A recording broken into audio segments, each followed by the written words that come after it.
jogo ruim do Corinthians que ainda não encontrou uma solução pro lugar do Yuri. E assim... O que você achou do Guinegão ontem? Ontem, de novo, não conseguiu ir bem, né? Também não achei foi bem, que foi abaixo da expectativa também, mais uma vez. Não conseguiu ir bem, porque... O que é que acontece? Mas eu acho que não foi O Yuri, ninguém ele é bem, um hein? jogador que ele avança o espaço, ele consegue fazer, né, a diagonal, ele encontra o espaço, mas ele também sabe fazer o pivô. Chegava muito, ele teve que aprender no Corinthians a fazer isso, porque tinha muito chutão, muito. Chegava muita bola para ele. Ele é um jogador que consegue segurar a bola um pouco lá no ataque. Pedro Raul sai de titular? Não, Pedro Raul entrou no finalzinho. É um jogador que consegue segurar a bola no ataque. Ele vira referência. Ele consegue segurar, girar, dar tempo dos outros chegarem. Sem o Yuri, o Guinegão ele não consegue fazer isso. O Pedro Raul é um jogador que ninguém até hoje consegue entender porque que ele está lá. E o Vitinho é um jogador de beirada. Taticamente, o Corinthians não tem um cara para jogar. Não dá pra montar um time sem centroavante? Não. Botar o Garro, sei lá? Então, a gente falou nisso, mas o Garro ontem, inclusive, nem no meio campo saiu jogando. Começou no banco. Então, caiu muito o futebol do Corinthians sem o Yuri. Ele é uma peça lá na frente que muda o time inteiro. Ele se encaixou no Corinthians. Além dele, tecnicamente e taticamente ser um jogador importante, ele tem o espírito. Parece que ele nasceu corintiano. Eu nem sei para que time ele torce. Parece que ele é corintiano, cara. Porque ele se joga em todas as bolas, ele vai, ele não pipoca, ele divide todas. Ele, se tiver que enfiar a cabeça na chuteira do adversário, ele faz isso. Bater a cabeça na trave, ele faz tudo. Então, além de tecnicamente e taticamente ele ser um jogador importante, ele tem esse espírito do Corinthians. E eu não duvido que ele tente se recuperar para uma possível final, né? Porque assim, com todo respeito ao Novo Horizontino, que tá fazendo uma grande campanha, apesar do Corinthians estar mal e tudo mais, apesar do jogo ser em Novo Horizonte... Puta, eu vi o jogo ontem. Eu acho que o Corinthians passa, né? Não, tô falando, não dá pro Yuri chegar. Não. E aí fica uma carência do elenco que, assim, não tem o cara lá pra frente. Não tem.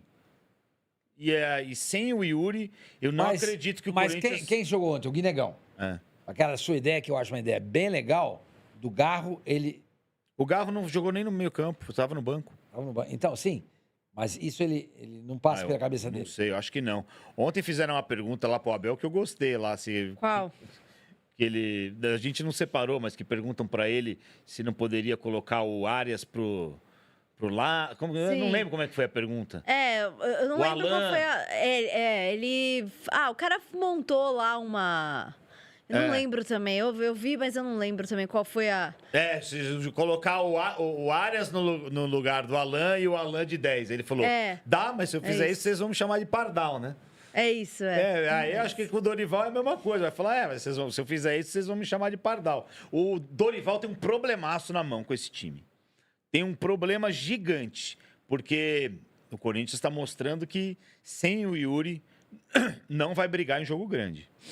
Eu não acredito que o Corinthians consiga arrumar alguma coisa enquanto o Yuri não tiver disponível. Mas aí chega numa final aí, num clássico... Mas o futebol do Corinthians cai muito, sim. É impressionante.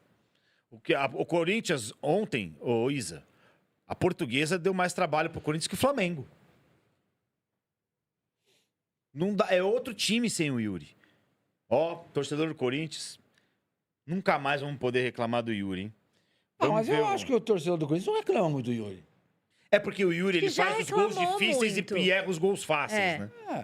Eu acho que já reclamou muito. A temporada dele de 2024, se eu não me engano, foi uma temporada bem de altos e baixos. Foi de 2024. Que tem até aquele lance no clássico contra o Palmeiras, que ele tropeça, o pessoal pegou no pé dele. Mas aí no ano passado ele é mais regular já, e ele taticamente é muito importante. Ele é um cara que realmente, assim, ele não tem preguiça mesmo, né, de disputar as bolas. Ele realmente, se precisar buscar a bola, ele vai e busca. Ele faz um jogo de corpo muito bom. Ele atrapalha a defesa, né, adversária. Ele faz muita... Ele é incansável. Ele parece pernilongo, você entendeu? Puta, pernilongo enche o saco. Quando você não tem o inseticida, a raquetinha, você fica o tempo inteiro, bate nele, você tá querendo dormir, bate nele, aí de repente ele volta. E aí a bola não fica lá na frente não dá nunca. sossego. Aí o Corinthians fica tomando pressão no meio-campo e perde todas as bolas e não propõe o jogo. Sem o Yuri. O Bidon foi apagado ontem também, né? O Bidon foi mal, É. o André também não foi bem. O Bidon tava voltando de lesão também. Eu não achei até corajoso do Dorival colocar ele direto. Dorival vai falar do físico do Corinthians aí. A gente imaginou que isso fosse acontecer. Ele mesmo tinha falado. Sim. Vamos ver ele falando aí, porque o Corinthians não tem o elenco que outros times têm. E a conta tá chegando já em fevereiro, hein? Vamos ver.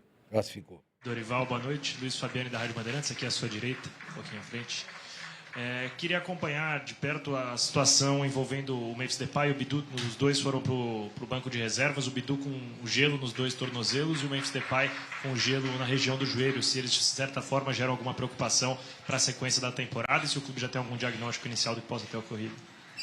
Para quem não entende o que é um desgaste, o Bidu está indo para a 7ª partida em sequência.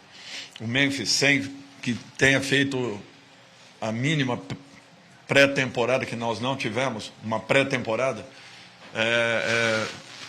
também não alcança a sua plenitude nesse início de ano.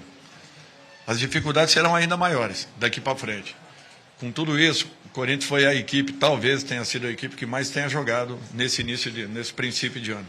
Nós não tivemos até agora um momento sequer, não me lembro de termos uma semana em aberto.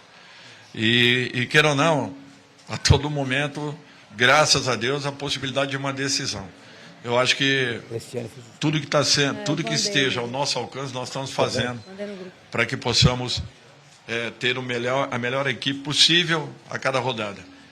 Mais um exemplo, o Cruzeiro jogou ontem, nós estamos jogando hoje, no final do dia praticamente, já entrando a madrugada da segunda-feira. Nós jogaremos quarta-feira contra o Cruzeiro, com praticamente 1 dia e meio a mais de recuperação do que a nossa equipe. Faz diferença isso? Muito, muito, uma diferença brutal, que poucos enxergam. Agora, nós temos a obrigação de chegarmos lá na quarta-feira e fazermos o nosso melhor resultado possível. É assim o futebol. O Corinthians vai jogar com 1 dia a mais de descanso, pô. É assim, pô. É uma situação que o Dorival vai ter que dar um jeito aí de resolver. Ele ganha bem para isso. Tá lá para isso.